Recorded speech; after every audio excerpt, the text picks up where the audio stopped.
Welcome, everyone. Welcome to the first of many Recreation Advisory Committee committee meeting, July 11th, 2024.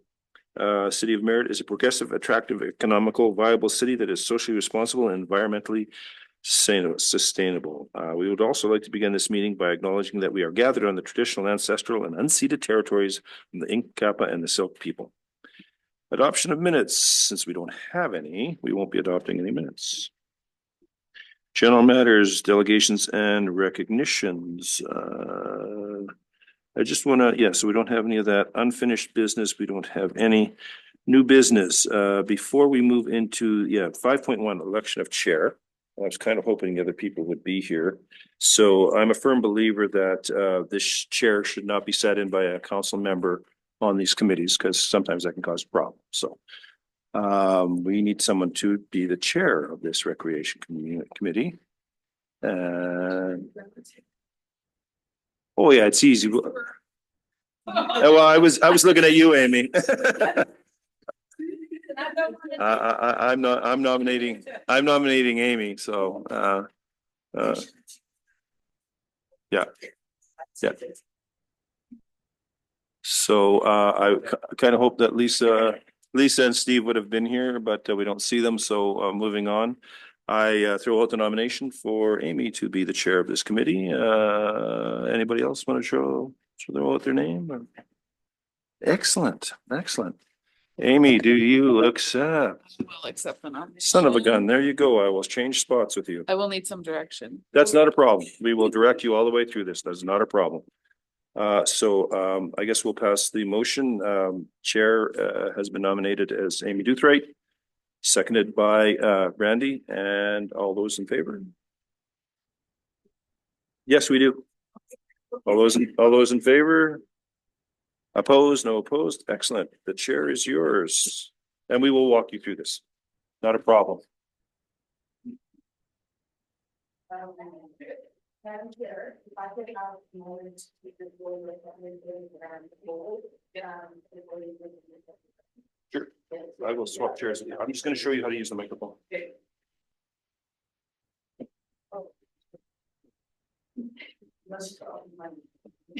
Not a thing.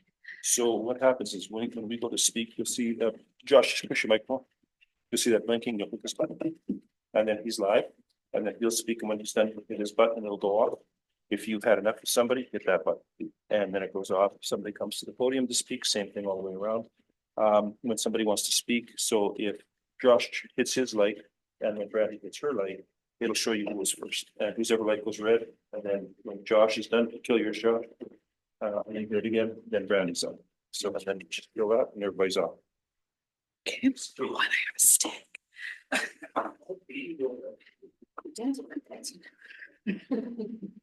Okay. You're on. Okay. Just want to talk? Just leave your mic on. Sure. Yeah, thank you, Madam Chair. So you're going to review the terms of reference, but one of the things I wanted to do is just for people who've never been on a community, like a city or municipal advisory board, and so that people who choose to watch this later, sometimes people watch these things, to kind of understand the role of an advisory board, and hopefully maybe it'll help people decide they want to be volunteers on these things. So you are an advisory board to council. You may have things that you are interested in bringing to council that represent the recreation sector, or council may have specific things they want you to think about. We have some different things coming up today around policy decisions that has been directed to come to you for a sort of a community input. So your role as a community advisory board is to be one way that council can engage with community members. And our hope is that obviously you guys are connected and can engage with other people in the community and bring information back based on an issue, right? So you guys will have recommendations that you'll make to council. They'll be minuted. Those minutes will go into council packages. So council will see those recommendations on an issue. And often those will be the recommendations council will go with. When we as the operational side of the organization see those recommendations. There may be times when the recommendations may not align with our actual capacity, either human resource wise or financially. And that's where we may say to council, like, these are great recommendations. We appreciate the committee doing that. There may be things that additionally council may need to consider to get to a decision that makes sense for the municipal organization and for being able to provide a certain level of service to the community. So we always appreciate the time that you guys put in. I've actually sat on this board in my old community, both as a member and then as the staff advisor. So Dave Zacco will be your staff liaison. He will be the person who will make sure, well, between him and Ashlyn, make sure that we've got the things that you need to help make those recommendations. Whether it's, we've got a policy we're going to be looking at around dogs or animals in the public buildings. We have a lot of people who bring dogs or things into the public buildings, but they're not necessarily registered service dogs, right? And obviously saying to somebody, is that really your service dog? Do you really have a disability? It's not the way we want to go, but we have to figure out a way to make it so that it's safe for everybody in the public to use those facilities while still supporting people with disabilities to access our facilities, right? So those are kind of the things that you'll see in the next little while. So these are big decisions and big recommendations for you guys to be making to how we operate. So if I, as the liaison, I'm the only employee of council and I make the recommendations to council. My staff bring those to me and I make those recommendations. Sometimes I don't agree with my staff and I change the recommendation. Sometimes council doesn't agree with me.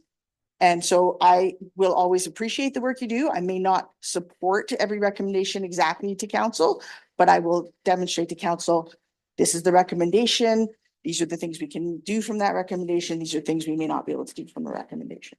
But your recommendations are always appreciated and will always be presented to council. So if you have any questions about any of the process, you can ask me, and then I'm going to bail because Mr. Zacco and this team here will be the people. Thank you, Madam Chair. Can you explain how long the term is for?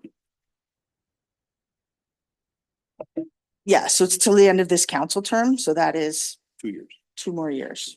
Yeah, a little bit more than 2 more years. A little more. And so ultimately we try to meet a minimum of 4 times a year, but because this committee there hasn't been a committee around this in a very long time, I anticipate there are a few extra meetings that could be held, especially as we start talking about rates and fees in the fall versus taxation and we start doing our budgeting.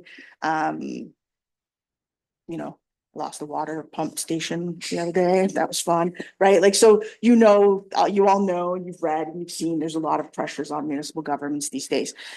So there are periods of time where we may ask you if you could sit more as a committee and provide more feedback, but ultimately our goal is 4 times a year for the entirety of your term, which is just over 2 more years. So if council sends something to us for recommendation, will we be told about it right away? Or is it our job to just have a meeting on the books for it to come up at? If it's something council needs to make a decision on fairly quickly, we'll probably bring it to you as an extra meeting. If it's something like a policy that is just part of our process, like, we should be reviewing ages for people who are allowed to go to the swimming pool because the standards nationally are starting to change for best practice. Like, that's a policy we should be looking at. What age is allowed to be unattended at the pool? It's not a legislated thing. It's not necessarily something council's super stressed out about at the moment, but it's something we might want to consider. That might be something we'll save for a regularly scheduled meeting. But if it's something we know that's moving right now and we need to get some input on, that you guys are the people who can go out and get that extra input. Council talks to their folks that they know and community members. You guys talk to your folks that you know and community members. And it just gives us hopefully a broader spectrum of people who are providing input into their processes.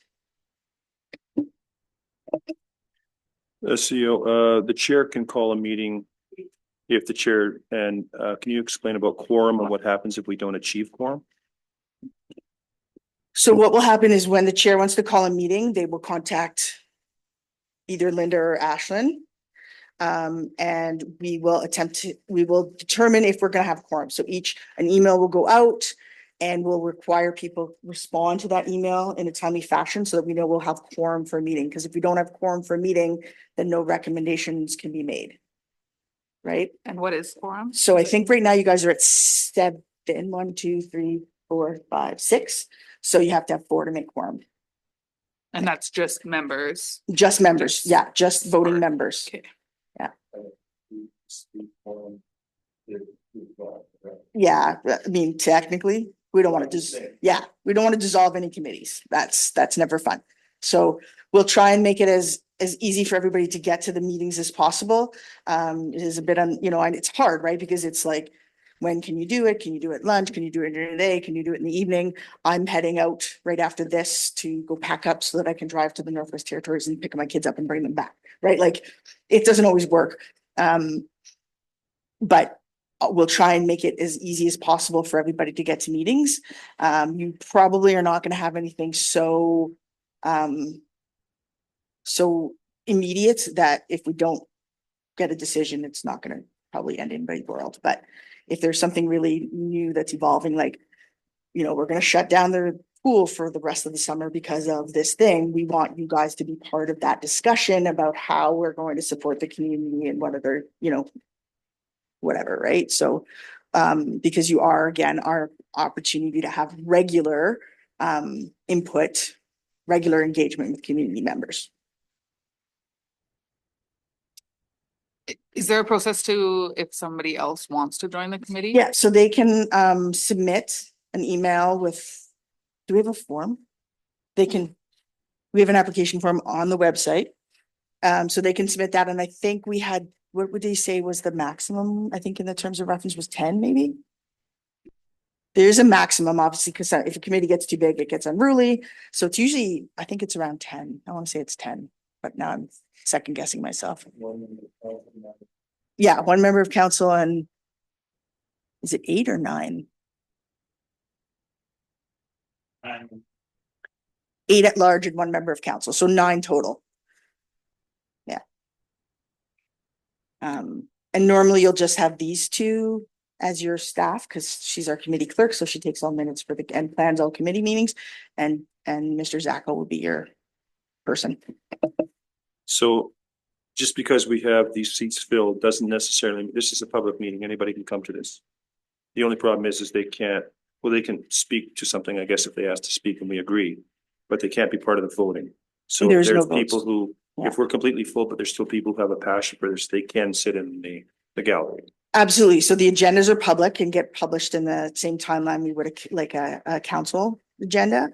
Same requirements, because it is a committee of council. A committee appointed by council. It's not really a committee of council, but it's a committee appointed by council. And so all of that, all of the regulations and requirements around the agenda being public, posted within, I think it's 48 hours or it's 24, which we try to do more than that, try not to do 24 hours, and that people can attend and they can only speak to what's on the agenda. But they cannot vote. So if you're at 6 right now, you still have a couple spots. So if you know some folks or people get interested, let's get. Yeah, I'd like to see a wider background, like we're ball, soccer, like this, like you said, if the pool's getting shut down, it would be nice to know a swimming club. person, Yeah, right? Like I think somebody from the swimming club is. Thank you to the chair. I have extended an invitation to a concerned citizen who was concerned about the rates and is part of the auditor's main staff, and didn't get a response back, but that doesn't necessarily mean that won't happen at some point. But we would love to see someone from the pool here sitting here as well. Continue to look at that. Yeah, we'd love to see, a senior Working on that as well. Yeah. Just waiting for that. other than the mayor. Senior Yeah. other than the mayor. What do you mean? That's it. I'm shutting it.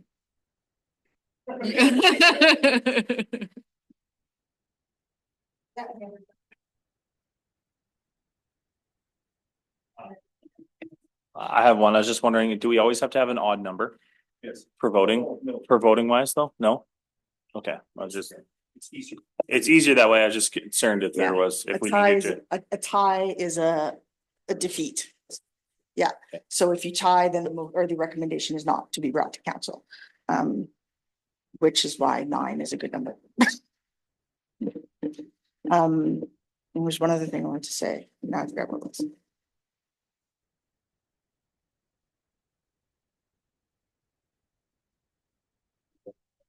Okay, so if we're done with Cynthia, you can be excused. Is that what we're waiting for? Yeah.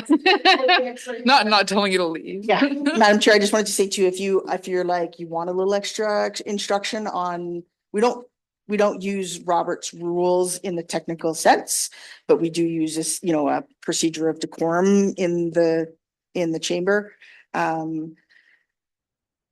We also, yeah, so there's a few things, and if you want to know more about that, you can always book a time with Linda, who is our corporate officer, and that's her domain. We're a little less formal than other organizations I've worked with, but at the same time, we still keep a certain level of decorum in the chamber. So. Okay, sounds good. Okay, thank you for coming. Yeah. Sorry for being late and sorry for as you're running out the door. I am wondering if there is room on the committee to have an elder here. And I don't mean a senior, I mean an elder who can not just walk us through, but to do a prayer when we have our prayers for starting off our meetings in a good way, and can also just be present for a lot of our Indigenous communities, and our elders are really held to a higher regard. I'm wondering if that's something anyone would be opposed to, or if it's something we can talk about. Thank you, Madam Chair. We don't have that particular in our policy. We don't set a seat aside for a person specifically. However, if you wanted to recommend somebody that we might use as a consultant to come in and be that person, so that they don't necessarily sit on the committee unless they want to hold an actual seat on the committee. But if you want them to come more for the cultural part of it, we don't generally do prayer in council chambers because it's non-denominational, whatever, ecumenical. That's a hard word. But at the same time, we recognize the importance of truth and reconciliation. This council is very dedicated to it. And for some people, the land acknowledgement is not enough. So I know that one of our arm's length organizations, the emergency support services, does have somebody who comes in periodically to give a prayer and a blessing and stuff. So we could talk about it, which is not part of our policies at this point or our terms of reference, but it's, if people don't object, we can certainly investigate how to do that. But if you have an elder in mind who'd like to actually sit on the committee as a voting member, that would be great.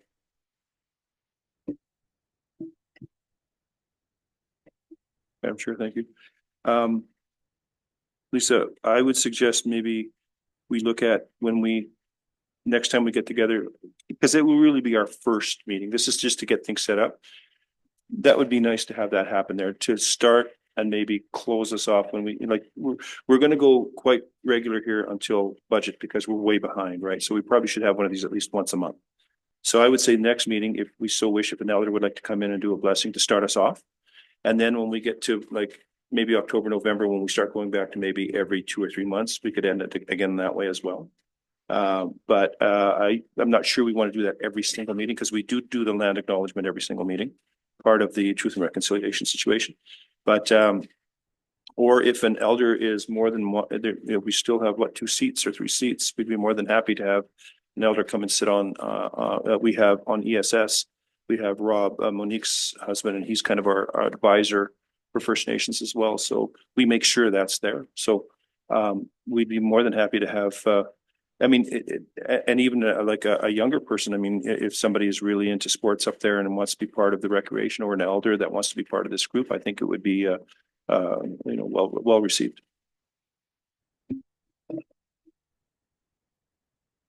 Madam Chair, if I may. And I think one of the things is this is called the Recreation Advisory Board, but when most people think about a recreation, they're actually talking about, they're talking about sports and physical activity. But the actual definition of recreation is anything you do in your leisure time, right? So that could be arts, it could be craft, it could be reading, it could be meditation, it could be whatever. So we talk about the department is called the Community Services Department because it extends beyond sports and physical activity. So again, if there was an elder who thought that, you know, some of that something, or a community member who thought, you know, they could bring an arts lens to this committee, or they could bring a, you know, somebody who does dance or somebody who does whatever, right? It doesn't have to be a facility sports users. It's really, what are we doing in the community to improve community wellness, or to keep community wellness, and to make this a livable community? Because our role, our only legislated roles are to provide water, sewer, roads, and solid waste collection.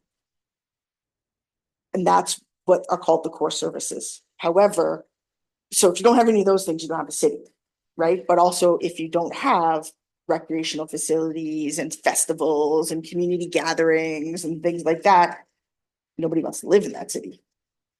So that's why we call it community services, because these are the services outside of the municipal part that we provide to the community to make it a livable and enjoyable place for as many people as possible. So if you want to think a little bit broader about who you might know who might sit well on this committee, like right now, there's obviously budget season's coming, so there's lots about like fees and dollars and blah, blah, blah. And, but there are other things that can be discussed 100%.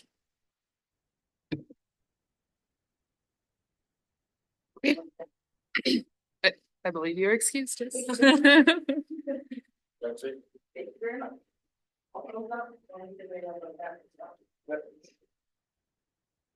Okay, so we will move on to the next new business. Is that the review the terms of reference? Was that what that was, or do we read through this?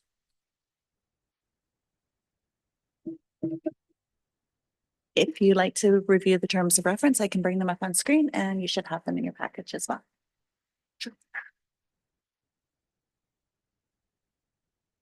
Would we like to read them out loud, or are we happy just reading them ourselves?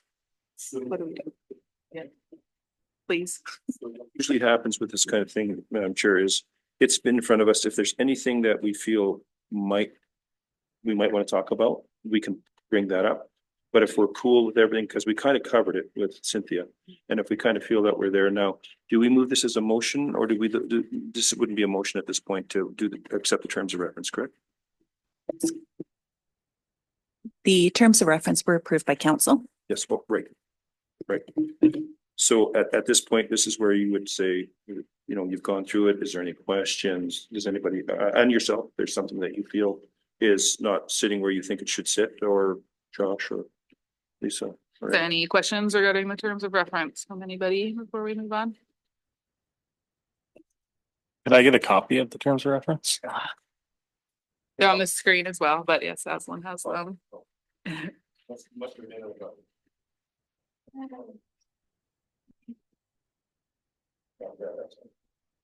Yes. With the meetings and administration, where it says the Recreation Advisory Committee will meet a minimum of 4 times per year or more frequently at the call of the chair.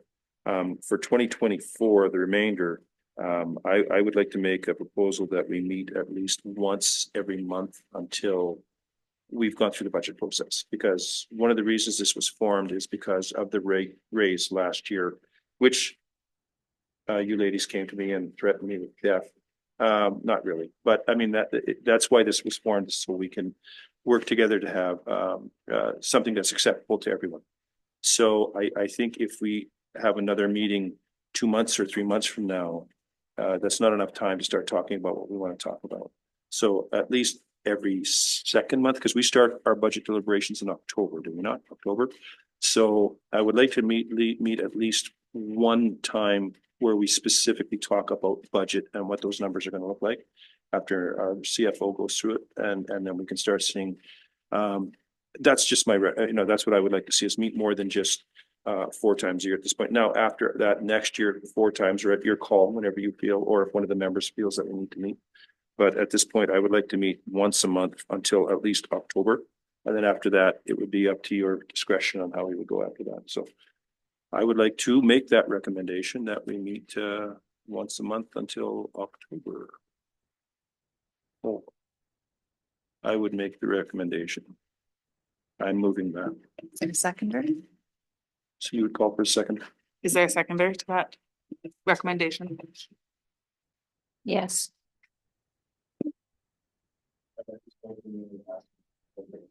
Is there any other questions in regards to that?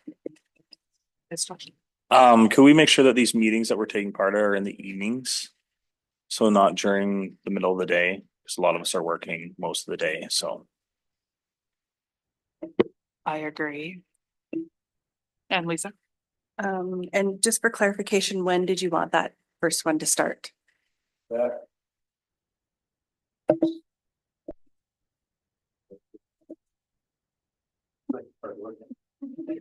Thank you. Seal.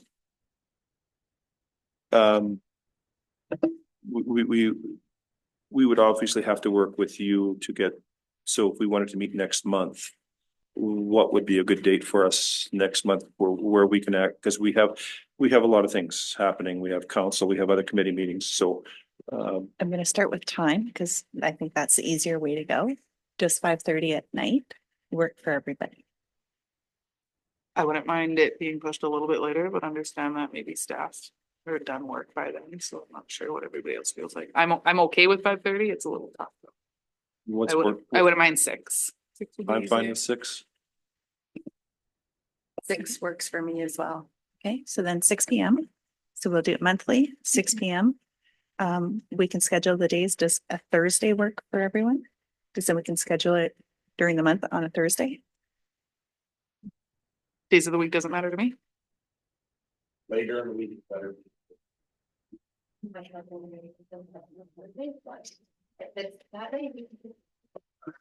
He has a meeting tonight too, so. Yeah, because council meetings are Tuesdays, right? Just every second Avoid Tuesday. Tuesday. Every second Tuesday. Tuesdays. Make that work. Just to be clear, this isn't going to be every Thursday of the month. It's going to be one One Thursday Thursday. out of the month. So whether we go week 1 or week 4, it's not going to be every Thursday. Yeah, we can. What we'll do is we've got the time. We've got the location, we've got monthly meetings. We will send out an invitation to the committee and we'll do a survey to make sure that the date works.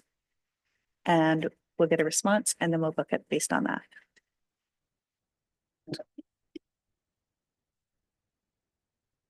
So are everybody happy with the terms of reference reviewed? No more questions in regards to them? Oh, yes. And we asked any problems? Oh, all those in favor of the recommendation to meet monthly till the end of budget season? Any opposed?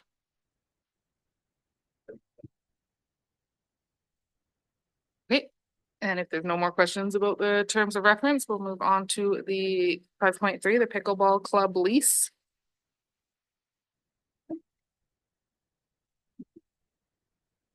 Oh. Oh, sorry. Oh, sorry.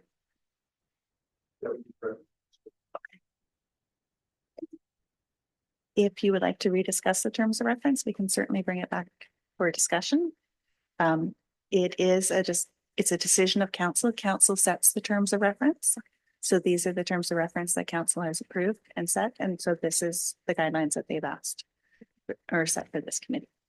Is there something specific that you're wanting to change or? No, I've just been a part of a few committees where things evolve over time and sometimes the terms of reference needs to be revisited. And just wondering if that was an option, if that should come up at all. If we get to worship. On the same program. So I think Lisa, what would happen is if there was something that you and this group really felt needed to happen, then we could make a recommendation to council on the terms of reference that this should be added or this should be removed. Now we have a group called policy review, and the policy review goes through bylaws, and some bylaws are so old they make no more sense. So we remove those and then we update those to be a little bit more up to date.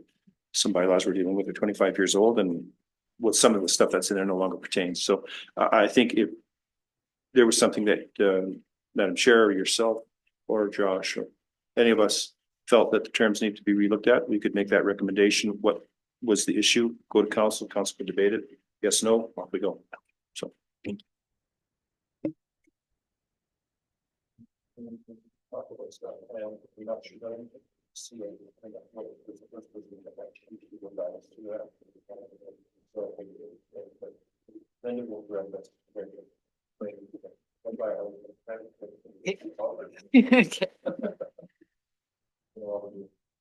Okay, sounds good. Then I'll need to look at you here because I'm not sure what the pickleball club lease, so what are we just like, what's the goal here? We can review it and we're supposed to recommend things to council. Thank you. So as the mayor, he mentioned, we have a policy and bylaw review committee. They review leases, they review policies, they review bylaws. That we brought the lease for the pickleball court and the lease for the tennis club went through this a review by them, and they determined that it would be better suited if the recreation committee were to look at the lease to see if they're appropriate, to see if there's any changes that should be made to it, and have referred it to this committee, which is why they are on this agenda, just to get it on the table so that you're aware that these are two topics that are kind of within your purview. Dave Zackel, he can speak further to the pickleball lease as well as the tennis club lease because he is our director of community services, so he would know way more about all of our facilities than I do.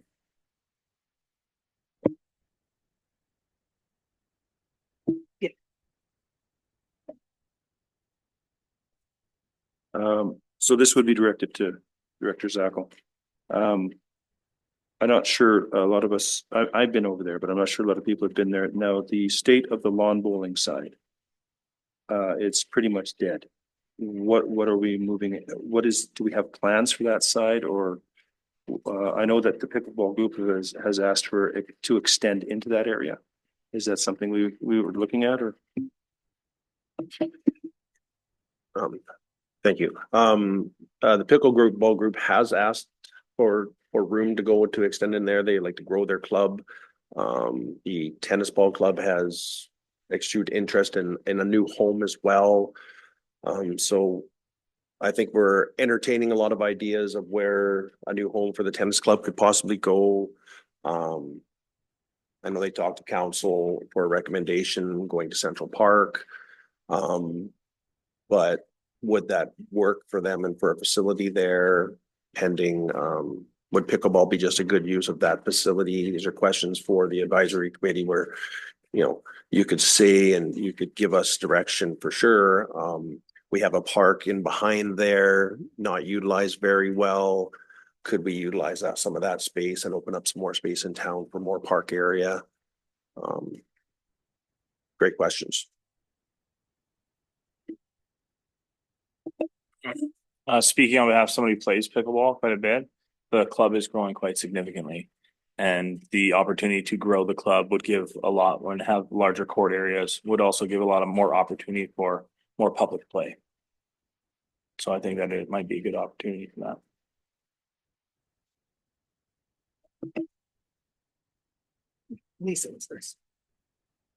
Just wondering if we displace anyone Yeah, when we make a change like that, or is that going to displace anyone? You know, you talked about the lawn not being in great condition, but what are we displacing when we're making a decision like that?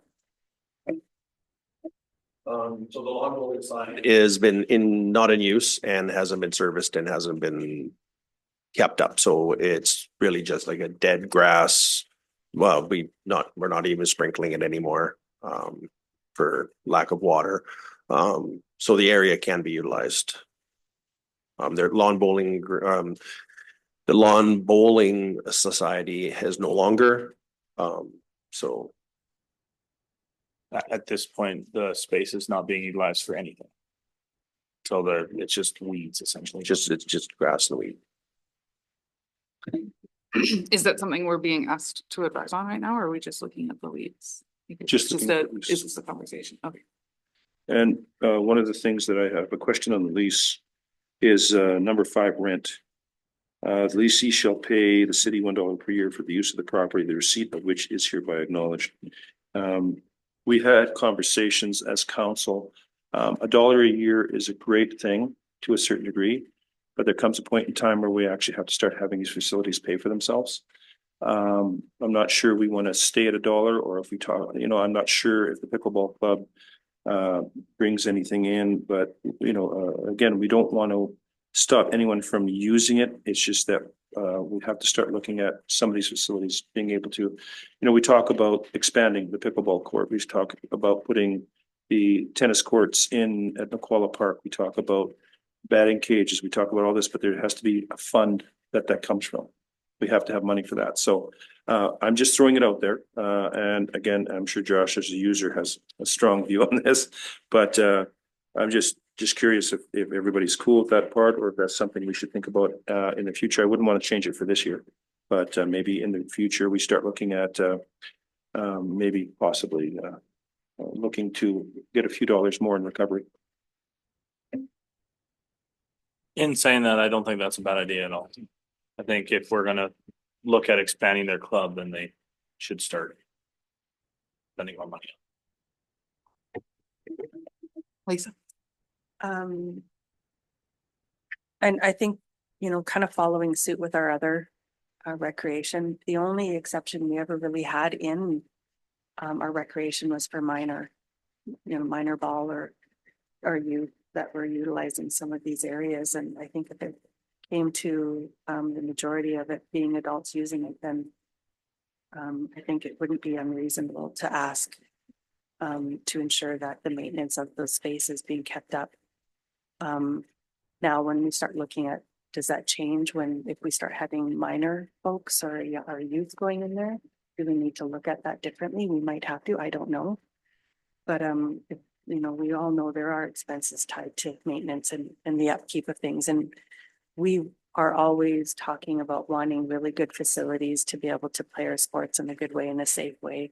I don't see this as being anything any different. I really do think we need to ensure that safety and that it's done in a good way is there. And if this is what's going to help that, then, that transparency and consistency would be really important to see across the board for all users, with the exception of if the group said, what, could we look at that differently for youth?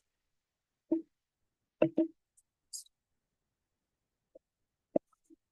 you, Madam Chair. So we've had this discussion in the past with staff, and we're really committed to the fact that youth do not pay to use our facilities. Adults have the ability to make money. So the whole idea would be that youth never has a barrier to play sports in the valley. So even if we did get a large youth group, I still think that we would back away from that. I mean, that's just my feeling is because I know several children that are involved in things, and they're involved because of things like Jumpstart. Without Jumpstart, they wouldn't be doing any of it. So I'm a strong believer that our youth should never really have to pay out of pocket. Now, people who have kids in minor hockey will go, wait a minute, because minor hockey has to pay, and that's where we have the oxymoron of this kind of thing. Some groups we try to, but other groups have no choice but to go that route just in order for it to work. So, but I think you'll find that council has an appetite to make sure that youth always have these facilities available. I do have to say, on behalf of the Pickleball Association, that the maintenance that they do to upkeep the courts is quite significant. So it's not that, I know their lease is very cheap, but they do spend a lot of their own money to maintain that area and to make it look really nice. So That's one point that I was hoping to make, was that if they are, it's the balancing game, right? If we're paying the city a large lump for the lease, then we would expect more out of the facility, right? More maintenance and stuff. So if they're taking care of it, my understanding is they take care of everything but the actual mowing of the grass. I believe so, yeah. So Yeah, I don't know, I don't actually know what a pickleball court looks like. I should drive by, but if it's significant maintenance costs, and if charging them a larger lease amount is going to put that cost onto the city, there might be a problem there. Right? I think, Something yeah, to that could be discuss. a definite problem between it. I know that there are a lot of volunteers that spend a lot of time making sure that clubhouse is maintained, and as well as the courts themselves. So Just to clarify, when you say they, you mean the volunteers? So I'm saying the Pickleball Association as themselves. Okay. So they actually volunteer of their own time to go in and there was actually just a big work party that happened a couple weeks ago where they all spent a bunch of time resurfacing the court and cleaning up the garbage around that area because it is, unfortunately, the location of it does have a lot of trespassing. Lisa? Um. I think that falls a lot with even our ball league, when we talk about going out and we help maintain the fields in whatever capacity we can. And Dave and same with even Public Works have been really good about going out with us and just kind of doing a walkabout to ensure that it's, the safety piece is where it needs to be, because we can't be in charge of like all the safety components of it. And I can speak only for the ball fields. I can't speak for pickleball. I will eventually. Just thinking about that, I know that I know what it means when you volunteer and you really put a lot of work into making it an accessible space for everybody, because everybody wants to enjoy it. But does that mean like when you say that the only thing they do is, what happens when it comes to like those bigger ticketed items that would fall under somebody else? Should solve it like Section 7. Thank you. Dave? Oh, is it me? Yeah. Okay. Lisa, you can turn on your mic off when you're done there. Awesome. Thank you very much, Chair.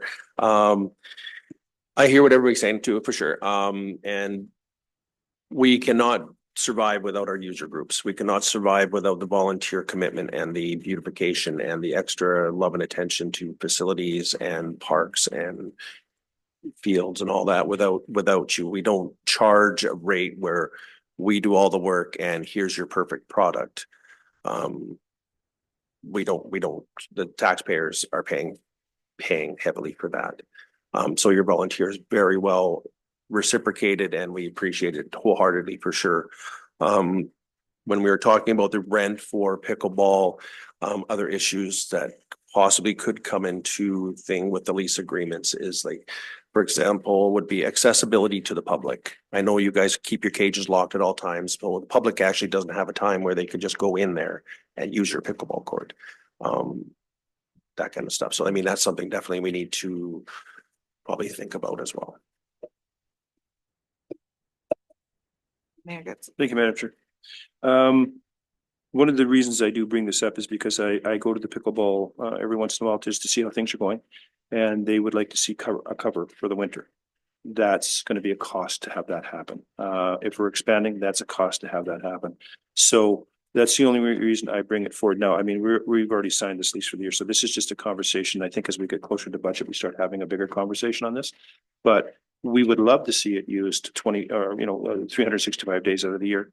And I've suggested they go over to council and talk to the one tennis club that has that inflatable dome every year they put up and get some idea of what a cost that would look like and how that would fit. So, and that's the only reason, like when I talk about raising from $1 a year, I'm not talking like going to 10,000 or anything like that. I mean, just probably less than a couple $100 or something like that, just so we can start moving towards, whereas we still do have a budget and stuff like that. But everybody, and I also understand that the current pickleball court, there's some issues with the ground of it as well. There's some heaves and whatnot. So, those are some of the problems. So I'm just throwing it out there for discussion. That's it. So thank you. Brandy? Do you guys pay or is it all just an association where it's like it's free? You guys go at certain times and it's just free. So I actually am on the director board of them and I'm actually working towards getting more public play going. So we want to try to get the community more involved and we're looking towards getting more evening play because the current situation for the club itself is that most of them are retired. So they're playing usually in the mornings while most people are at work, right? So my goal and my responsibility in the club is actually to start promoting the public play and get events and stuff going on. So we're looking into actually starting more public play. Now, I know that you had mentioned that we have it all locked up. Part of the reason why we have it locked up is due to the location of it itself. We've had to clean out quite a bit of garbage in that area just because of the location. But we do want to open it up more. We just need to have more people available to be liaisons for the public. So we're working towards getting that all developed here. And then I think that we will have a lot more public play. So Want to get does- some kids programs going too. But does the association get money from any of the players or is it all Yes, free? so there is a membership fee to be a part of it, but it is very minimal. I think it's $10 a month. Okay. So most of that goes into when we do these large volunteer projects, like he was saying Resurfacing. about the resurfacing and stuff like that. We spent our money that we had in the association to resurface that. So That's all I was wondering, Mhm. is how much you guys actually charge already it is- per person. it is very minimal for the Yep. players to play. Yep. And we're trying to keep the cost down so we can get more players involved. Maybe that's a conversation we have too. I've thought about that with the ball fields of you showing how much you put into the facility, right? So if the club has receipts for $5,000 worth of work they've done, then that would definitely negate your lease, right? Have a deal like that could be an option. It also keeps people very accountable too, right? Yes, yeah. So Anybody have anything more to say about the pickleball lease agreement? I did see here right in the lease, it does say that the courts should be open to the public access for 16 hours a week. So that is, if that's not happening, of course, the location is definitely not ideal. And maybe that's also something if you guys if they're planning on expanding and if the ground's already not the best, maybe it goes to a different location. Maybe it's not the best location for it. I'm not sure. Thought. Okay, next item is the tennis court lease, I believe. Yes, tennis club lease. Anything to discuss on this one, Merritt? Director Zacco, can you give us a little bit of history on the tennis court where it is now, some of the issues that are happening with it and why we're talking about moving it? If you please. Thank you, Your Worship. Yeah, so our tennis club has suffered some severe land modifications, flooding damage, ground. I'd like to say ground eruption, but it's probably the wrong word. Their retaining wall that they had built is sloughing in and now is a dangerous hazard of falling on tennis players. So 2 of the courts have been ruled unusable due to safety reasons. So we have them temporarily fenced off. The other 2 courts we've made available for them that they can use. We put a gate in for the second court. They have to do massive repairs. The ground keeps moving and cracking and there's surfaces to the point where it needs to be replaced and the ground's not proper for doing it. So they are really looking for a new home. And They don't believe that would be a repairable space. the ground is Not worth it. not worth it there in that location. And that'd be just high water every year from the golf course. It is just unfortunately a terrible location. They did so much work there and had, such a beautiful location, but yeah, it's unfortunate that that's where we're at now. And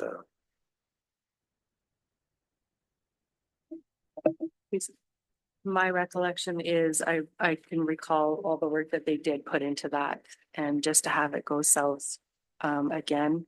It just putting a lot of money into something that had the same problem over and over again. And tennis seems to be like one of those quiet sports. You don't really, not quiet as in when you play, but quiet as you don't really hear a lot about them. But we've got some pretty avid tennis players around our community who I know at one point, wasn't the tennis court by Vote Park? They in that space as well.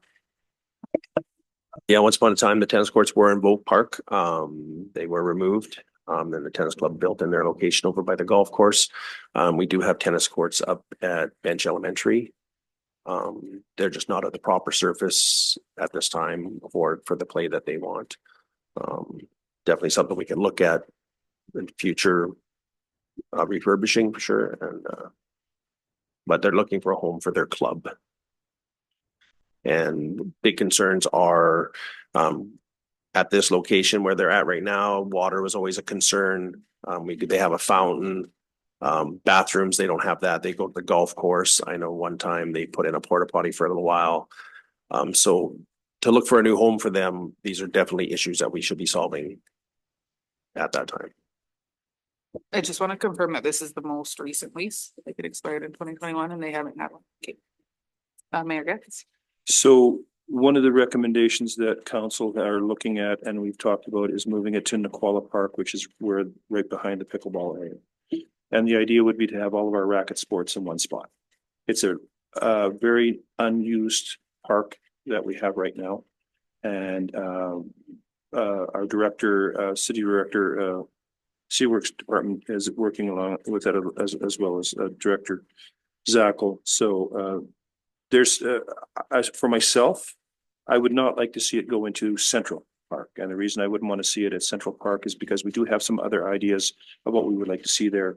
More ball diamonds, a soccer field, etc. And that could end up throwing a wrench into those ideas. So I think the idea of having all of our racket sports in one area for myself, and again, it's just me on one vote, and one opinion is, and it's such an underutilized park, but it's, I think it could become a very nice home for them. Now, where they are right now, they have tried to redo, but the people that have been redoing it for them have now refused to come and do anymore because the groundwater has gone underneath and absolutely just washed it away. And Lisa's right. Any more money spent there is just a total waste of time. It's just not going to work. And we've been very upfront with them that this is a 2 to 3 year process to move this thing. And we have to do it through budgeting and we have to do it through grants if we can possibly get it. So we're constantly always looking for grants. We do have a full-time grant writer on staff that helps us with this kind of thing. So I'm not really 100% sure what the cost of this would be, but that will be revealed to us at some point in time. And then there can be different locations looked at, but I mean, it's either Central Park or it's Naquala. Josh. I think it's a fantastic idea to have all our racket sports in one spot. For with the plan for the 2 to 3 years, would it be such a bad place to kind of set them up at the bench there as a temporary thing? Will we resurface that tennis court? So we've had the conversation with them where we said that we would look at reopening the Vote Street one as well. But then again, we have to decide how much money we spend for temporary, which would take away from the permanent. Now, Pioneer Park has a beautiful 4-area tennis park as well that hardly ever gets touched. And we're not suggesting they go there, but it could be used for overflow. That's the Lower Nicola. Lower Nicola. Yeah. So we're working with them as much as they can, as we can. Now we do have, it's not a gigantic club, but it's a very solid club of about 30 that are very adamant. And we have some that have won medals at the seniors games, etc. They're very proud of their accomplishments. And we do want to see them come to a new home, but we've been very realistic with them that this is going to take some time. It's not going to happen tomorrow. And it's simply not. But for myself, I would like to see it in Naquala Park for a couple of reasons. And I can expunge on that later on. We're not on live, but anyway, I just think it would be a better spot. I mean, we have even discussed the second part of where the bowling green used to be, is turning that into badminton courts to allow people to play badminton in there until we decide to move everything over, put the cheap grass in, put up some badminton nets, let people go at it, right? So just the idea of having all of our racket sports in one spot would be appealing. And we will be approaching, and I think that the group here should know this, we will be approaching the tennis court with the same idea that there's public use that comes in with this as well. That public will need to have access because everybody in this community pays taxes. It's their tennis court. So they need to have access as well. And that way the youth can start to become tennis players. I mean, if you look at Roger Sloan, he started golfing here at Merritt Golf Course. Now he's on the PGA tournament and he mentions us every time he does well. And he always mentions the golf course here. So that's what we want to hear. We want to see our youth get into this kind of thing. So the more we can make it available, the more we're going to have happy, healthy kids and maybe even a professional too out of it. So. I did want to ask, are we within our rights to request a copy of the financial statements that have been submitted to the city? Like just to see how they are doing? Like, do we expect these clubs to be putting in money to their own facilities, or is that all, should that all be on taxpayers? Oh, yes, Linda. If it's part of the agreement that they needed to submit it, we can certainly ask for them. Yes. Okay. Something maybe to look at for the next meeting, just to see if they've got a bunch of money in the bank, do we ask them to pitch in for the facilities? If they're not, I don't know what their public access agreement is, but if it's not fully public, then maybe they need to pay for some of it as well. They also came and presented recently to council, so I can provide you with the dates and the video. Okay, yeah, that would be great. Is there any more discussion in regards to the tennis court, please? Oh, yes, it's. Just some clarification around the expectations of this group when it comes, I know our feedback was one of them, but is there anything in particular that was expected as it from the council that about, you know, I know you mentioned a little bit about why they wanted to come back here, but what is the expectation? Is that for the pickleball and the tennis court leases specifically, or for the committee as a whole? Well, probably both. Okay. And then I'm thinking that this won't be the first time or the last time we'll have other potential users. It'll kind of come through this space. So it might pose as a question kind of outside that I would rather have a good answer for. If the committee wished to do a full review of it, I'm sure that they could review the agreements to see where they are. We can certainly ask the pickleball court and the tennis group to provide financial information. You could always request that they come and present. There's a variety of options available. Yeah, I'm just not certain on what, like, I certainly don't feel comfortable having, you know, just the lease agreements here and then like, what do you think? Well, I've never talked to anyone playing in those spaces, and I would feel much better hearing kind of what's going on firsthand from them. You mentioned that they did do a presentation and that we could have access to that, which would be great, because I would hate to speak out of turn when it was brought forward somewhere else.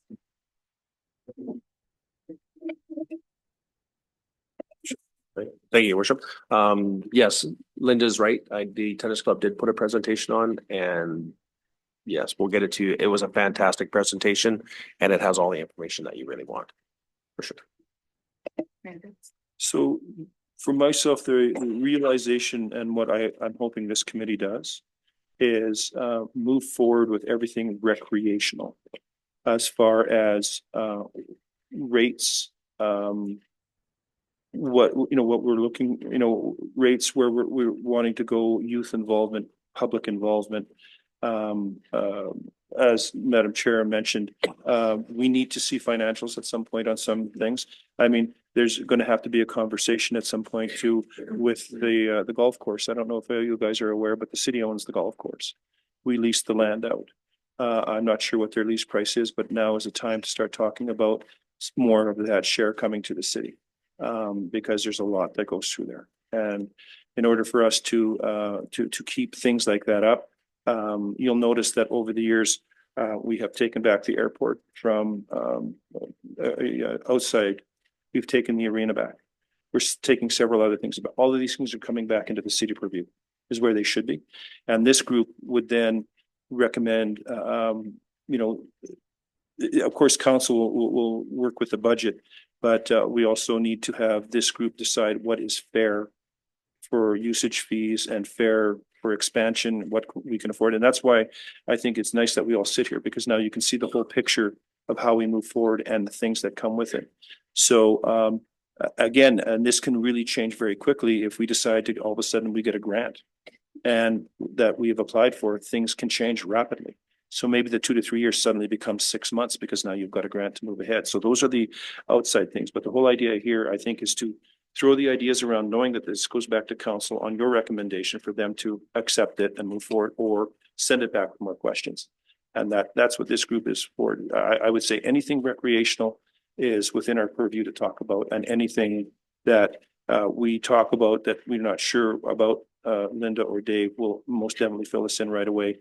But I think it's for us to talk about, I mean, ice rentals, ice time, ball fields, soccer fields. Where if we decide to, it keeps going on. If we decide to expand a field, I mean, we've talked about lights. We would like to see lights. I was talking with the other director about lights on field 4. And he said, well, with the lights, the way they're being built now, you can actually put them for 4 and 3 by just putting up 2 poles. They're that bright now.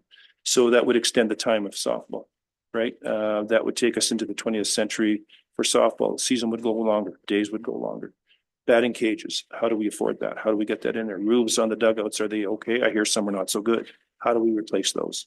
How do we expand the pickleball court? How do we move the tennis court?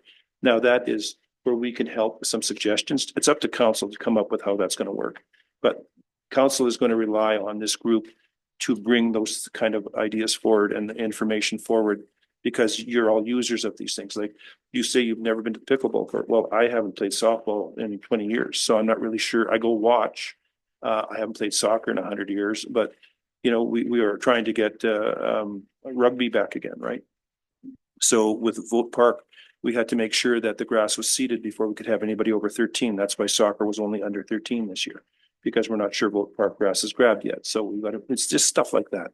And then what we can, a lot of people will say, well, there's so much empty spots in Vote Park. We'd like to see something more. Well, what would you like to see? And that's where they could talk to somebody in this group and say, hey, we would like to see, and then the next meeting, you would bring that forward and say, hey, somebody has brought this idea up. So that, I think that's what we are. We're kind of the conduit between the user and council to direct where we would like to see our recreation group going, and to become one of the healthiest recreation areas in the community, or in the province. Brandy? I felt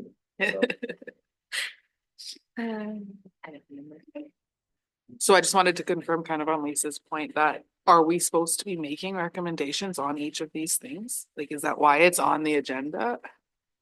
Yes, you. Oh, sorry.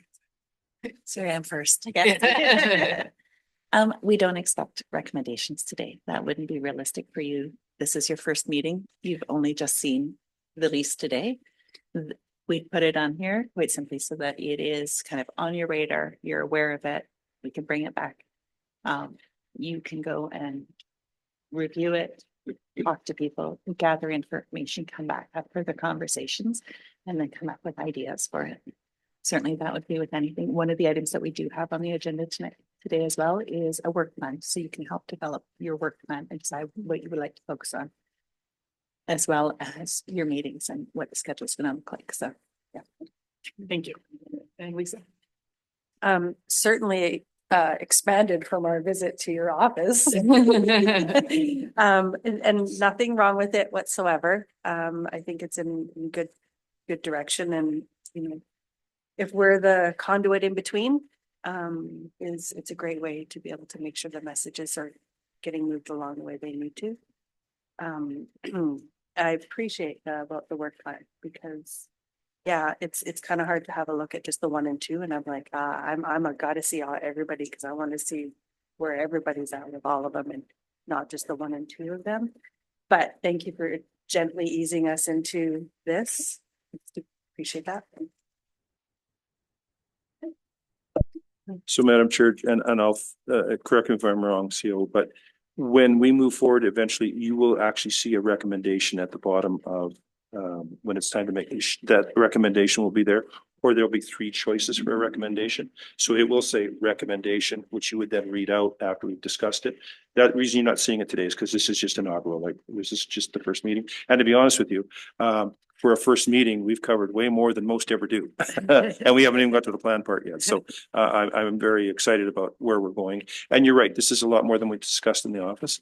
But the whole idea is you guys stuck your head out of the gopher holes and you have a passion for what happens in the community. And that's exactly what we need to be sitting here at this table. And same with Josh and Steve. Steve called me. I don't know, but these are the people that we need sitting here to move us forward, where the citizens of Merritt can say, I feel comfortable with what's happening. And that's, I think it's going to be a really good working group. Okay, any further discussions on the tennis club lease? That's where we still are. So moving on to the work plan. I'm not sure how to discuss a work plan. Mayor Getz. So one of the things that I would really like to see us work on the work plan is, and I don't know if I need to make a recommendation for this, but I would like CFO to give us an overview of what this we could possibly be looking at raise increases come fall. So we can start debating what that looks like. Now, just because he makes the recommendation does not mean that that is set in stone. He is just the CFO. And he works on how these things will connect and how money works and how everything gets paid for. So as we talk about some of these areas that we're talking about have not had any kind of a tax raise in 17 years. So we've got to make some changes, but it's got to be a reasonable one. So not maybe next one, but the one after. At some point, I would like to see what is being paid now and what this percentage is coming down the pipe will look like. So we can start getting an overall idea of what we need to start looking at. And that's what I would like to see as part of the work plan. See. So thank you, Chair. So as you're developing your work plan, we do have Ashlyn taking minutes. So will make notes as you guys are deciding what your priorities are, what you would like to see come forward, what order you'd like to see it come forward. She'll make those notes. That'll be included in your minutes. Just for clarification on when you talked about how you would like that kind of laid out in a couple of meetings from now. You talked about what is currently being charged and then what's proposed. Is that what you were saying? So there'll be a percentage increase, whether it's 1%, 2%, 3%, what that would look like. Okay. One of the things that we have to do is we have to make sure people can afford to continue to use these fields. One of the reasons that it was raised so drastically as it was just to show the dire need of where we are and what we need to do. And that's got the attention of everybody. And now we can have the conversation. So we want to have all these fields used. The other thing I'd like to put on the work plan is lights. I would like to see the lights at either field 4 or field 3 or combination. Talk about the lights going in. Now, when I was on council, we had that conversation before. There was some kickback on it because people feel that the light may affect their residents. But we've got different cut down lights now that no longer do that. So I would like to talk about lights going into the park. I would also like to talk about Director Zackel and I have had a conversation about, now correct me, is it 4 and 3? 3 and 4.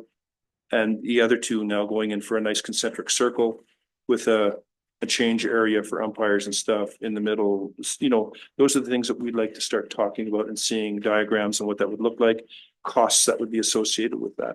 And then as Director Zach will most likely bring things forward of what's falling apart, what we need to fix and what that's going to take to fix it.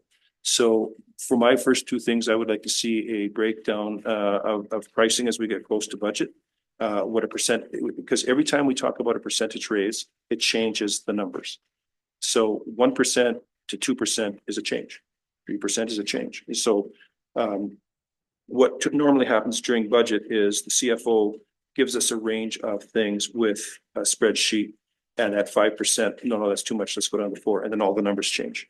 And then, so that's where I'd like to see us as we get closer to budget. This for me right now, I would like to talk about lights and the other two diamonds between 4 and 3. I think that's something that's long overdue, and we should talk about it. But at some point, we need to see some budget information. And I know you have been talking about long-term plan of that empty number 5, right? And you said there's going to be another possible ball field plus soccer field in that area. Is that what you really have said? So there is a master plan that I think was done in 2016, 2015, before that ditch went in. And the infamous ditch. And there was a plan for another ball diamond and a soccer field in there. Now, with that ditch being in there, I'm not 100% sure if that plan is even able to hold water any longer. One of the reasons that ball field diamond number 5 doesn't get looked at is because we do need it for certain events, such as the car show, such as other things, such as the logger show, such as a group that comes in with a fair. We've got to have somewhere to put them. So if we could look at making, I like the idea of all those 4 diamonds right in a circle with each other. And then leaving 5 open for the community use and community park, et cetera. But at some point, we may have to move in that direction. Don't know. I guess that would be up to. Yeah, I just know, like with soccer, we've always wanted a space to call ours, have like a building that we can actually use to utilize as storage, other things. I'm still new to being on the soccer board too, so I don't know everything that they've thought of, but that's something that we've actually put money aside. We have a savings account that we really want to make this happen, is soccer bigger. We've been talking about possibly even fall league or indoor league in the winter, going with the city to make that happen, indoor league. Like we've already started these balls rolling, and we would like to have help. Yeah, I mean, yeah,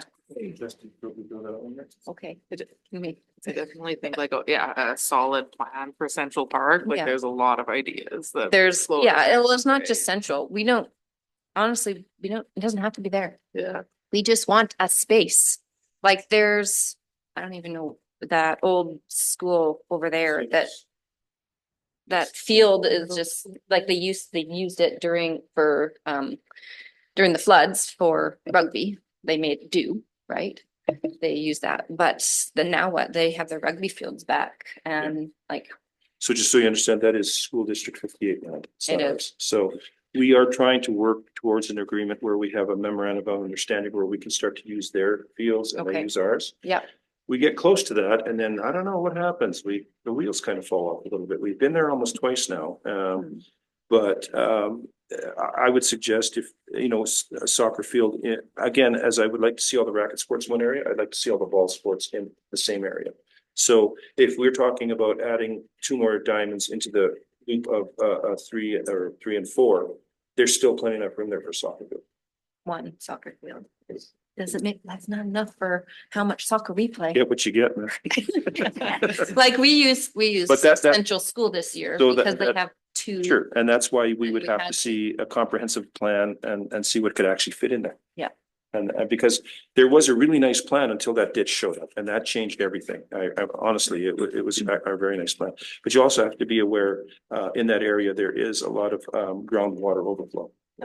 That's why those reeds and everything are down at the far end. So got to be kind of careful of how far we go with that and where we go. But yeah, if you want that on the list, I would suggest that you say you'd like that on the list. I would like that on the You'd like list. that on the list. Excellent. Yep. Lisa. I'm just curious, I know we're gonna hit the work plan eventually, and this is where all these ideas are gonna come from. I know it. I'm curious though, was there going to be any expansion done to the arena? Like, that was more talk than I probably paid attention to, but there was conversation around it being, I don't know, renovated, it being added to. Like, would that be is that a conversation that's moving forward? Is this just Merritt gossip because we're great at it? I don't know what to say.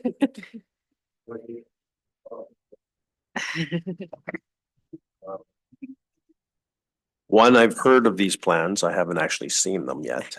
Still looking for them. But the concept, I like the concept. I believe our arena is in need of a retrofit. I believe our pool is as well. So the concept of actually putting them all together very entices me. I want to create something, create that and with the help of this committee, it would be great for finding other issues that we could possibly put into that area. Child mining area, our theater, maybe. There's endless possibilities. But yeah, definitely be looking toward that because I think they're due. They're going to need some loving. We could use a bigger gymnasium. I'd love to do personal stuff. I like to get rid of the 2 little hot tubs and put a big hot tub in. So I think the talk is moving in that direction. And yes, with your guys' input, I think that'll be great. So was there actually a plan or? I haven't actually seen it yet. Okay. I will let you know. I'm It still doesn't digging. exist though, or? I heard it does, Okay. but no one can actually show it to me. Okay. I can shed a little light on that. So early on, I suggested that we would be looking to building a new arena. And one of the reasons that we were talking about that is because the BCHL was getting ready to pull the Centennials out of here unless we got a new arena. That's a $30 million investment.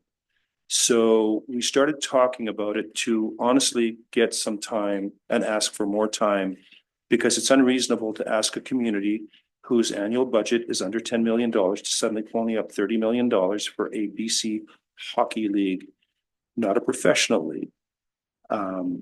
BCHL is treating teams like this is the NHL. They needed to have a green room. They needed to have a scout room. They needed to have a back clock, all of this stuff. So we talked about a new arena that would be a modular situation where the arena would be built first. Then we would talk to the curling rink, put the curling rink on, a new pool, possibly a theater, and all of the air conditioning, HVAC and everything all being shared, because you can use the pool to heat this, you can use the arena to cool this down. So it was a plan. But when Centennials went to KJHL, that now changes everything. We are now not under the gun to losing a team because we don't have an arena that can support them. So I've talked to Director Zackel. We are aware that the arena is dated. We would like to see some things change upstairs. We would like to see the upstairs change to a situation where it's more of a small hall of fame with a fake wall, permanent seats for seniors who want to sit in there, better sound systems. Can we expand? Probably not. We're gone about as far as we can on that. But now with the KJHL, our guys will be playing in arenas are about the same size. Princeton is the same size, and some of the other smaller areas are the same size. With the KJHL, we've got guys that we've got several teams that are less than an hour and a half away. That changes things. You're seeing local kids sign. That changes things. So the more people we can stick into our arena, the more money we make, the more we can invest back into the community. That was not happening with BCHL. And it wasn't going to happen with the BCHL because frankly, they did not care about this team or this community, and they did not. And they made it very well known that they didn't. So now we have a different life, and we are talking in the community or the city how we can, as we get close to the opening day, how we can do things with banners and sidewalks and tailgate parties. I've already started a thing with the mayor of Princeton and the mayor of Kamloops to start, little grudge things. The whole idea is to get as many people in that barn to see locals. I mean, you get a couple of kids that are in midget, they can go up there, play maybe one or two on the fourth line. At least they get to play. That was not happening before. The last time there was a local on this team was probably 12 years ago, and that's not well for us. So I'm very excited for this, but the reason you heard that is because we had to buy some time in order to keep the Centennials here to finish the year off. And the board of directors and the board of BCHL wanted to see a commitment to a possible arena. And it was real easy to do so. Now, we could have ended up doing that, but you got to remember, we're talking about buying land. We can't build it on the site that it's on. It's too small. And this curling rink does not belong to the city. The land it sits on does, but the curling rink is actually owned by the curling rink. It's not our building. So we couldn't knock the whole thing down. And if we did knock the whole thing down, it'd be 2 years before anybody played hockey in there again, which then kills minor hockey. There's a lot of strings to this onion. And so what you heard was, yes, we are going to build an arena, and maybe one day we will, but now we're not so under the gun to do so. And there has been some plans. I mean, we know we need better sound system in there. We know we need the heat stuff fixed. There's a lot of things that we need to do. But I think with this change, and the more people will get through the door, will start allowing us to be able to do that. But that's what you heard. So I do have to say, I'm working quite closely with the Centennials right now, and their message and the way they're presenting themselves is a lot more community based than previous experiences with them. So I'm pretty excited to see where this team's going to go. I feel like it's going to be a big shift in a big way that we can kind of bring the community back together on that, just on the winter side of sports.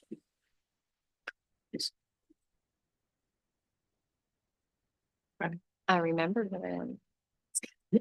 Did you read it? I did. So you're talking about grants before. Is that our job to find the grants, or do you have someone that looks for the grants for the recreational part? So we have a person that constantly scours grants that we have a group called FCM, Federation of Canadian Municipalities, that throw grants out for green community. So there's always these grants, like you saw the work up at the airport. That was from a thing called Clear Sky Grant. We found it, we applied for it, we got some money for it. Now, sometimes our grant writer looks, and then sometimes people will come to us and say, hey, can you help us with this? And then we'll say, hey, can you look specifically to help this group? And sometimes, let's say we have a group like the Rodeo Association, they can apply for a grant, but they need a partner to apply with them. That would be the city. Then we would go on board with them. We wouldn't see any of the money, but because we are, supporting what they're doing, that's what's needed to be seen. And then they all get a grant or they won't. And it works the opposite way. Sometimes the city needs to apply for a grant, but they need a partner to work with the city to get that grant.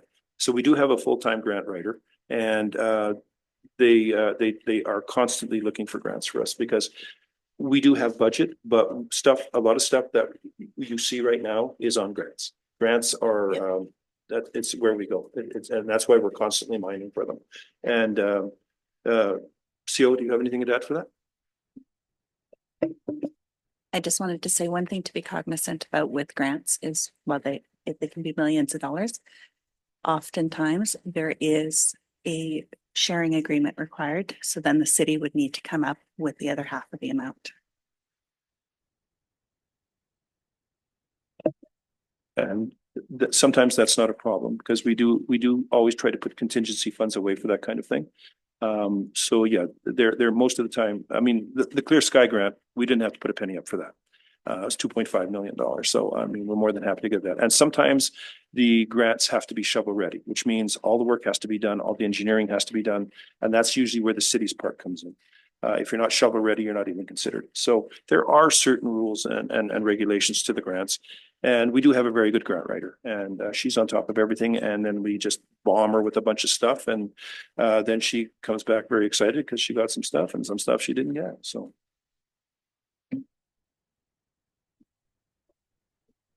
Anything else to discuss to add to the work plan?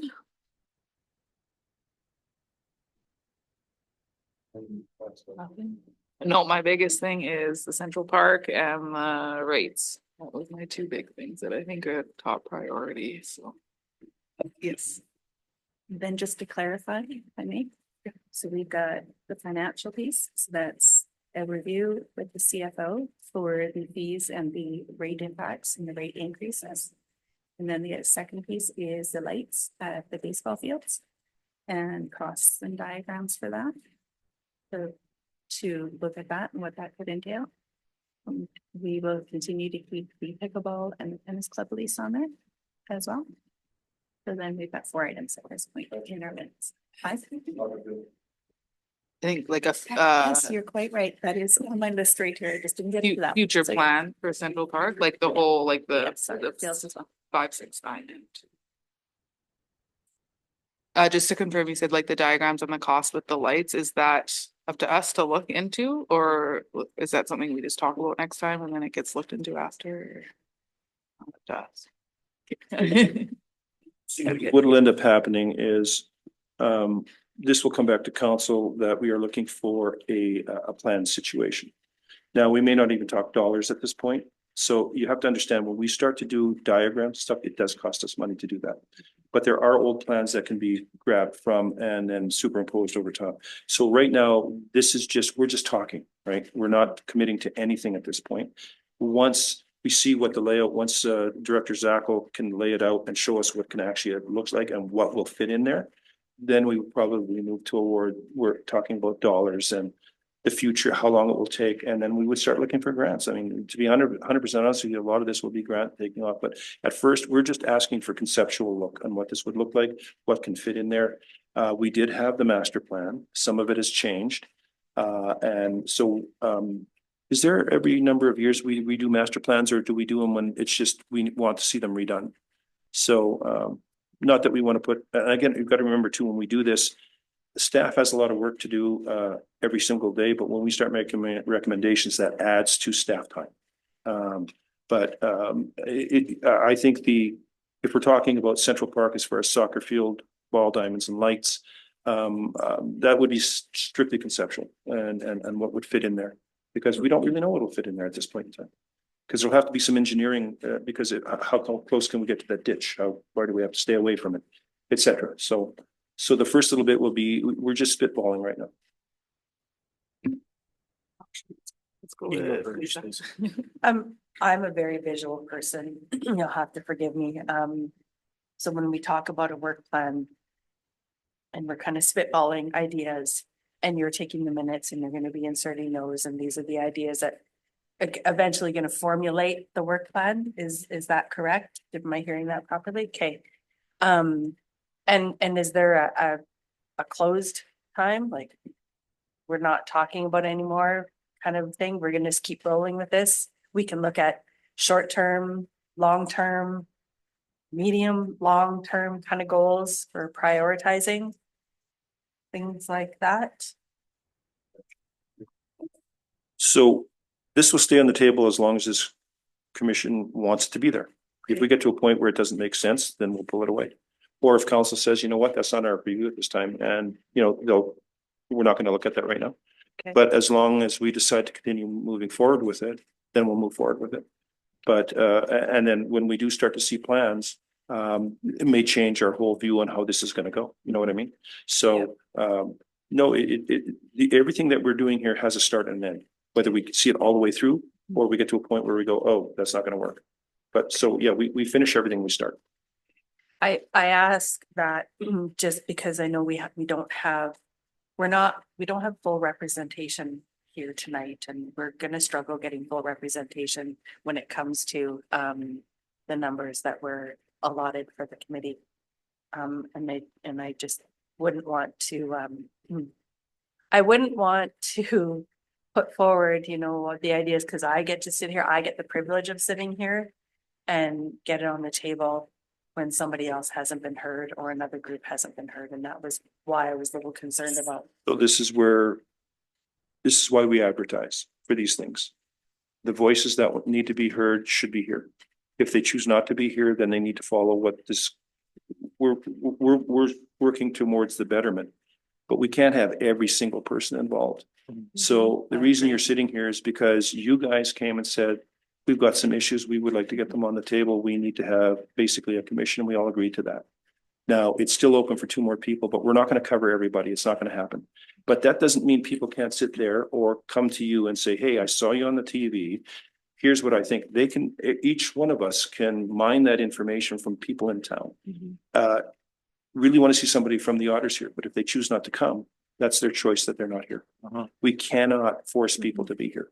So we move forward as a group, and if somebody has an issue, and you'll know it right away, because you'll come into a meeting and there'll be 40 people sitting there.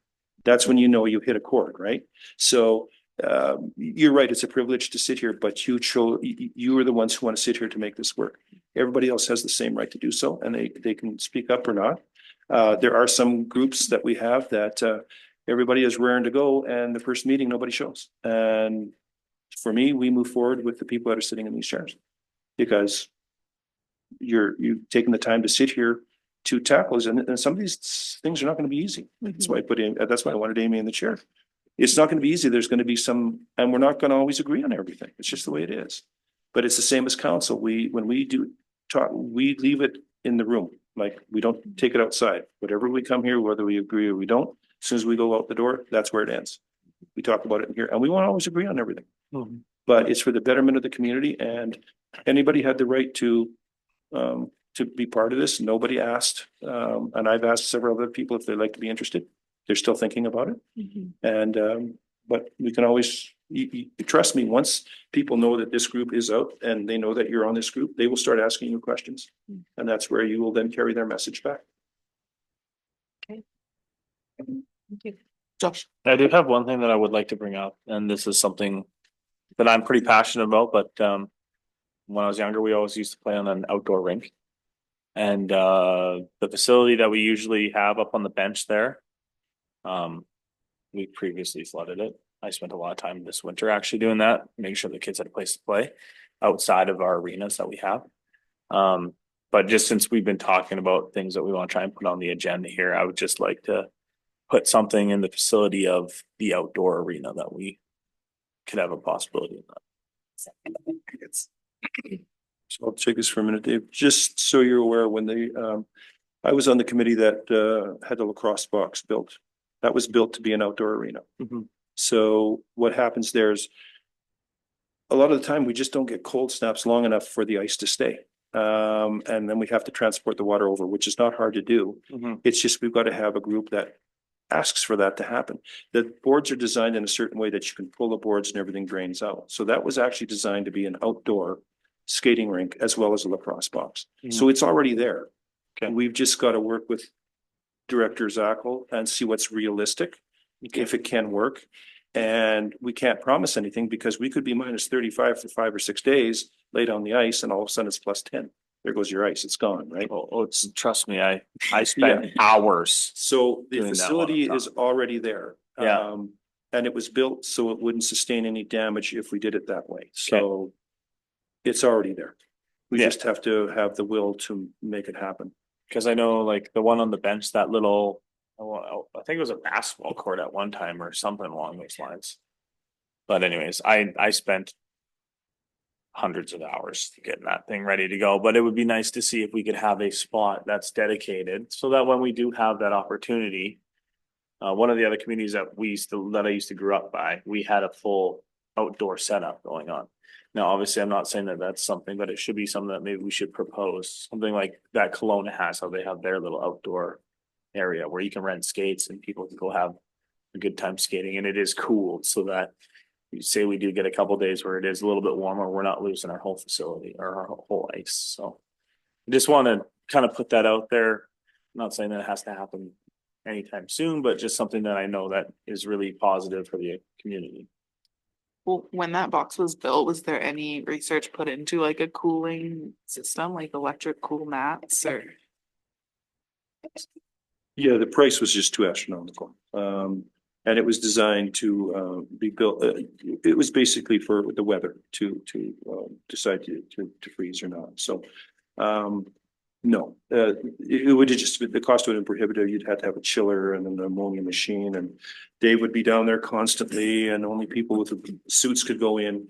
I mean, we are also actively talking to a gentleman who wants to bring outdoor roller skating at night through August at that facility, which we're hoping we can get him here. But again, when you talk about skate rentals and everything else like that, the city won't be doing that. That'll have to be somebody who steps forward and decides to do that as a small business, because city can't be doing that. So And that's, I'm more proposing the facility or to upgrade certain facilities that we have so that we can have that. well, there's no need to upgrade a facility. There's one sitting right there, and that was exactly what it was designed for. It was lacrosse in the summer and a skating rink in the winter. So it's already there. It It's looks got the like lights and Josh is everything. Flooding it every. Oh, I'll be down there. When we had that one up top there, I was flooding it 4 times a day when we had that cold snap. We know who to, no, we know who to. Yeah. Lisa. I can certainly speak to the larger one. I did it 2 years. We did it, and we were able to maintain it. A lot of work. That was a lot of service. I think that's what wrecked my back, was shoveling all that snow. But yeah, there are definitely some pieces to that we could have used the help, right? And flooding it is one, and just, I think it happened to be an insane, crazy winter, like cold snap. So even when we put the water on, it was freezing fast, like it was freezing, so it was freezing too fast. But then it was just the amount of snow that we got that year, we needed support, right? And then that meant other businesses coming in, like Grant and them came in and helped, and they shoveled off a bunch of their machines and stuff. So it was a collective effort for sure, 100%. And the city was really good about supporting us in that, making sure that we had the tools that we needed to have there. There were just, some pieces to it that we could have used a little extra help in. More than welcome to like brainstorm that and as a group what that was like, but it was well received for the community during that time. And you're right, it was just a matter of us keeping a good stretch of cold weather to keep it maintained, and then people not wrecking the chain link fence because they wanted in more than it was open, and they climb right over, and then you kind of have a whole bunch of issues. So but if we're just looking at the overall, we're thinking like 4 seasons, right? And getting all folks out there, that nailed it for our community members who couldn't afford to pay to go into arena. And we had the lights on at night that gave all the more senior teams, like our midgets and some of our older adults, I'll just call them that. They took, they kind of had the run of it in the evening time. They helped. So it was a really good investment. And I would fully support going down that road, but it really is dependent on our weather. 100%. And I think it would benefit the gentleman who has the food services there now. Because he has agreed to be there full year, all year round. And we have given him a different rate for the winter because we know it's going to be slow. So we want him to stay there year round. So if we could do that, that would benefit him and his family very well, because we're very pleased that he's there. I think he's doing an amazing job. I went there the other day and it was enjoyable. They do a good deal there. So it'd be nice to have that. I mean, who wouldn't want to skate on a cold night under the lights, right? With a little bit of snow falling. I mean, who wouldn't? And I didn't know that was you guys that had done that all those years ago. I went there with my daughter, but I never really knew who did that. Somebody said, "Oh, they're so fantastic." I'm like, "Who is it?" So, thank you very much. That was nice. If in saying that, and I mean, I know this is, but that additional Zamboni that we have sitting beside the arena, could we maybe potentially utilize that?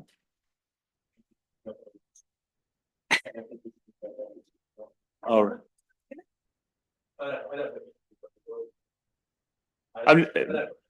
I know this is like long term here, but I'm just spitballing off the top of my head here, because that would maintain a lot of the snow maintenance and a bunch of other stuff that we could. Yeah, yeah. Microphone did. We'd have to look at the entranceway and probably do a proper entranceway, because I know it's too high already Mhm. for the auger. But yeah, not saying it couldn't be a possibility. So these are the things, just, and I hate to be the guy that rains on the parade. There's always going to be a cost to these things. So when we're talking about running an older Zamboni, which we have, there's going to be the driver who needs to get paid. You're going to have to drive it all the way from the city works yard. You know what I mean? So there's going to be costs associated, and that's Yes. what this group has.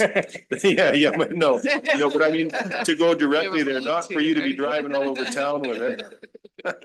But I'm just not being a wet blanket, but when we talk about these things and they sound awesome, there's still a cost that has to be borne by the citizens to have this happen, which I think is great as long as we can make it work. And that's where this brain trust comes in.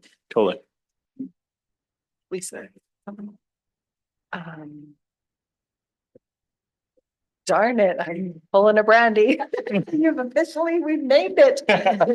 Sorry, I forget. Brandy. Well, I was just wondering, like, does the Zamboni have to be driven? Could you put it on a trailer? Oh no, I want to drive it down the road. I'm just saying, I know a company with many different sizes of trailers that does a lot of helping out in the community. Grand Classen. If it's possible, that's all I'm saying. If you need one, I know a guy. No, great suggestion. Same thing as you'd need a driver, the operator. No, a trained operator on machine. It is a city machine. I just bounce off their word. Another ticket. I'm a certified forklift operator. It's good. On that note, I think it's important that it's great that we're working with nonprofits, because there are a ton of community businesses that are willing to help. Like if that was a part of even minor hockey and somebody had said that and they're like, oh, they would probably donate stuff, right? So I think that's great that we can hopefully link that together. I was super proud of our association, because we had all of those midget kids. I think it was even maybe one division lower. There was so much snow, I couldn't do it all, and our family couldn't do it all. So they had a whole group of them that came down and they just needed shovels. And what a great way for them to kind of gel as a team as well. So I absolutely agree. I think that's a good direction for a lot of different things. One other thing I'd like, and I'm not going to put this on the list, but one thing we need to think about is as you look at Vote Street, as we fixed it, you see the larger active transportation paths. We know that there's a large group of mostly seniors that come to our community with electric bikes looking to do a weekend here. I think this rec commission needs to start talking about forming a package that we can let people know, because the last thing we want to do is see Lime come in here and take the whole thing over. That's happening right across BC. And Lime is a offshore company, and I don't want to see them. I don't know if you've ever been to Kelowna or Vernon. They've got electric bikes and scooters, and they're lime colored. And you can rent them with a credit card. But we do have quite a large group of people that call me up saying, I'm coming with my wife with our electric bikes. We know you have paths. They want to see the murals and stuff like that. So I think we're working also with TNV to try and work more to let people know that's here. But we're going to need signage and stuff like that. And that's maybe where this group, to put some sort of signage up and some sort of a mapping situation where these people can either have an app where the active transportations begin and end, because it is becoming a large deal now. So I wouldn't want us to miss that at some point in time. So it's just something to talk about in the future. Well, we won't put that on the list, but it's, I think we'll be fine for this year, but next year, I think we need to advertise and have a bit of a plan. Just going off when you said the electric bike and scooter and whatever they got is a huge phase that we're rolling into now. So I think that if we can accommodate in that rec department for, again, senior members, there's lots of young kids too who are ripping around on their scooters and stuff. We get safe places where we could set up stuff, like, for example, around Central Park there. That pathway is a fantastic one for kids to go scoot around on and do that. Just promote that kind of active lifestyle would be a fantastic. Yeah, I agree. I think, cannot remember her name. That was sitting, sorry. Oh, Cynthia. Okay, her, when she was saying it's like all things recreational, it really just kind of goes back to that place of, safe for the young people as well as for the older people. I may be teetering on the older side lately, so I'm like, a scooter or electric bike sounds so much fun right now. But we have like extended trails and paths as well that folks are utilizing, that I think are worth bringing up, because sometimes I wish I knew what more of them were in the community. So we've also received notification from the Ministry of Transportation and Infrastructure. Last year, we went to UBCM. And as a council, for a number of years, we've been very concerned about the joining the east and west parts, like going to Walmart, going over that bridge. Oh, We're always worried somebody's going to get hit. And they have now come forward with the funds and everything to build an overpass. is that what it is? That's what's going to be up there. So that's going to be an overpass where people can now safely continue on, and that's going to cost us nothing. So so that's going to be nice for us to see that. I have one other thing I'm pulling in. Hold on a second. It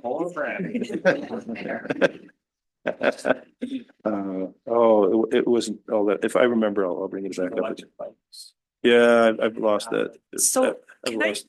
ask you about the Lime thing that you were talking Yes. about, and you saying you're not wanting to go in that direction? Well, the only reason I don't want to go in that direction is because none of that money will stay in our community. Oh, The bikes will be here, they'll be all over the place, but not one penny of it will come to our community. Oh. So, I mean, unless they stop for, something to eat. But the only problem is you're renting those bikes by the hour. mhm. And really don't want to see that come here because, in the bigger cities like Kelowna and Vernon, it's great. Mhm. But right now I can see them expanding everywhere. It's like car to go. And we would just kind of like to be able to have somebody to take the time to hit Kakuli, hit the murals, go to Josh's place, right? Go to the Rose Garden, zip around, take your time, see the handprints, go up top. There's some other things we're talking about up there. So, we would like to keep that compartmentalized to our community and not have a bigger group come in and take that over. I think because Breathe Bikes, right? So bikes, I believe Mhm. too, so they don't. Also, I'm not sure if you're aware, but we have, Lloyd Charney has, the path that used to be the old railway track that goes out to Dr. Holmes. That is now being prepared for mountain bikes and bikes, and you can actually ride it right now all the way out there. Kiosks are going up. They've done an amazing job. And talking about the volunteers, almost everybody in the city that had any kind of equipment or anything has volunteered to help at no cost. And it's only 1.7 kilometers. It's actually 2.5 round trip. It's very flat. It's great for kids. And we're going to continue to push as far as we can on that. The city had a lot to do. We took the section 57 out on that, which gave us the right to use that piece of property. And then Lloyd's crew has taken it over. So he's done an amazing job with his people. So that's just another added thing to the valley for tourism and active transportation and health. So if you get a chance to ride it, it's a real nice ride. You'll love it. And just going off on that Lime bikes thing that you're talking about, it just makes our town look dirty too, because you got bikes laying everywhere and scooters all over the place, and it's just. And like you said, bigger infrastructure, yeah, you need to get across town. It's fantastic, go rent a bike, but for here, like realistically, you can walk across town in 20 minutes, so it doesn't really facilitate what we need. But yeah. For that pathway, you said there's kiosks. What are those kiosks for? Because there's two within like not very far apart. So that group has gone as far as they can possibly go. So there is a situation where there's a bunch of trees that are non-natural that have been put in the pathway. We want to work with the group that hasn't to work through it, but we can only go as far as the reserve lands. The reserve is not interested in extending it past. So the kiosk will be basically just information. Basically, the last one by Dr. Holmes' place is called Coop Plateau.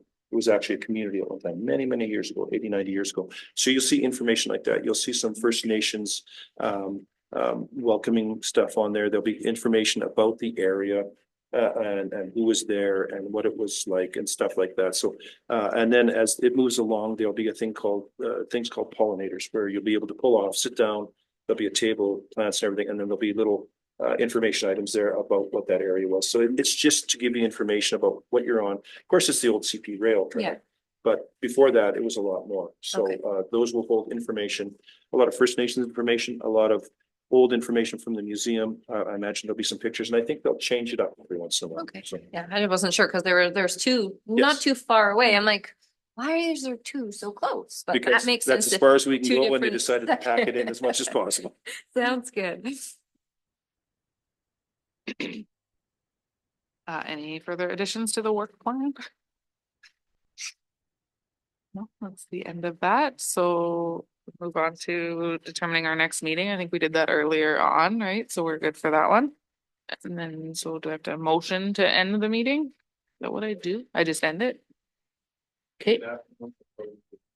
Okay, I can just end it if we're all happy. Cool. Adjourned at 7:21.